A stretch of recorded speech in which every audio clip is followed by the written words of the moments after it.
Berhenti! Oh.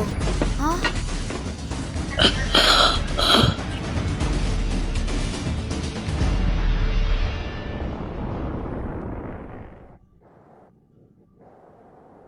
Kenapa ni?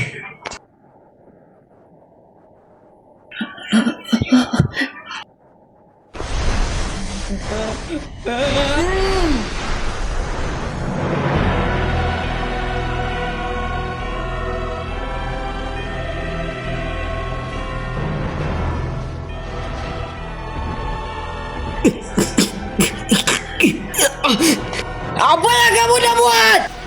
Eden! Wah, jangan pergi solat diri! Mari! Tunggu! Sampai hati kau bunuh Thomas! Tak, saya gagal maafkan awak!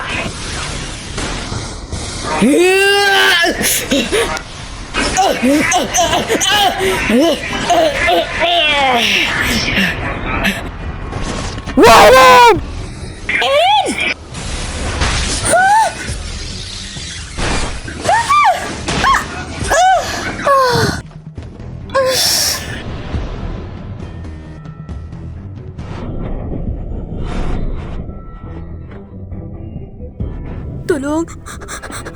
Tolong mati.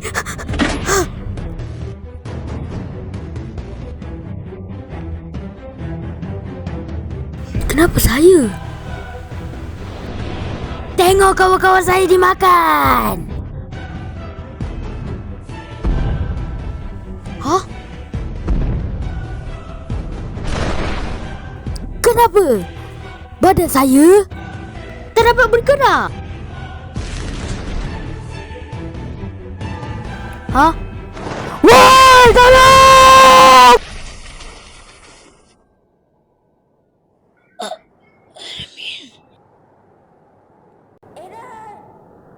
Eren!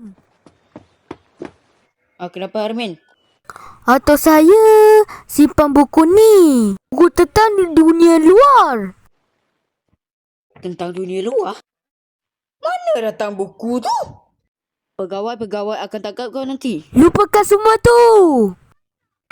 Menurut catatan dalam buku ni, sebahagian besar dunia ni dipanggil laut. Di dalam laut itu, isinya terdapat banyak garam. Garam? Tak, tu semua awak kena tipu. Tu mitos itu. Bukan garam tu berharga. Pedagang-pedagang mesti kena rebut punya. Laut tu besar dan kamu takkan ambil. Itu tak mungkin.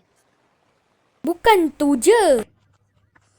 Padang pasir jadi benua air dan masih banyak lagi.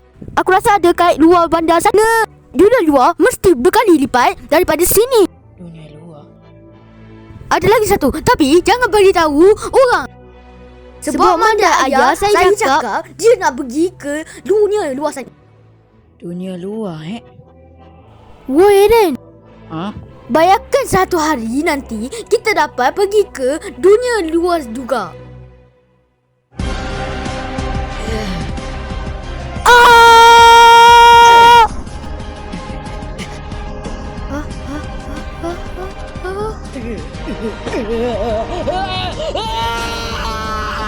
Wah, aduh! Eren! Kau boleh waktu sini.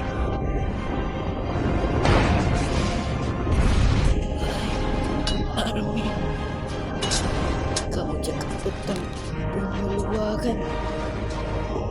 Jadi, aku akan pergi ke sana. Pegang tangan saya cepat, Eren!